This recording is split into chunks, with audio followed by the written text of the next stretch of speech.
زما ترزنا شمشیر زنا باهمت پلاره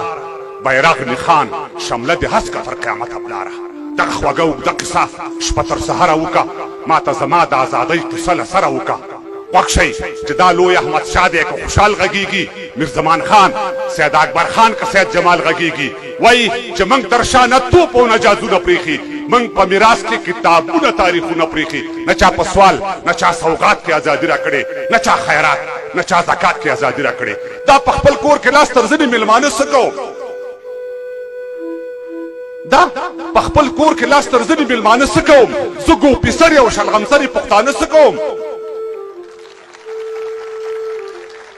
دا په خپل کور کې لاس تر ځنې میلمانه څه کوم زه ګوپیسرې او سلغمسرې پښتانه څه کوم څه مې موندلي دي څو نور مې وفادار پکار دي ګرځم مرګرو څو سړي رانه د کار پکار دي دې ښار لزم څري ګریوان ته تار او ستنه کوم زه اوس پخپو ولاړ یم زه د ځان پوښتنه کوم د دې هېواد جغرافیا و تر سستانه پورې کویټه چمن او تر خوشحالګړ او بلوچستانه پورې شاید چې بیا د ازادۍ کوم ښار کې شور غږیږي ښکارېږي نه خو په سینه کې مې یو اور بلیږي ستا پر ګولو ویش د ټټر بلا بلا واخلم پر ازادۍ مات شوي سر بلا دې بیا واخلم ملالۍ ډېرې دي خو ستا هغه ټپه ګرانه ده بې له ټوپکه پر دا ملک کې ګزاره ګرانه ده او زه دې خفه یم خو چې ټنډه د لالي سمه وي چې ازادي وي او له سیال سره سیالي سمه وي همدومره بس نور څه ویلو ته حاجت نشته دی پر مخ د ځمکې له دې پورته بل نعمت نشته دی نمزالی عمر په ټپو او یا قربان تېروم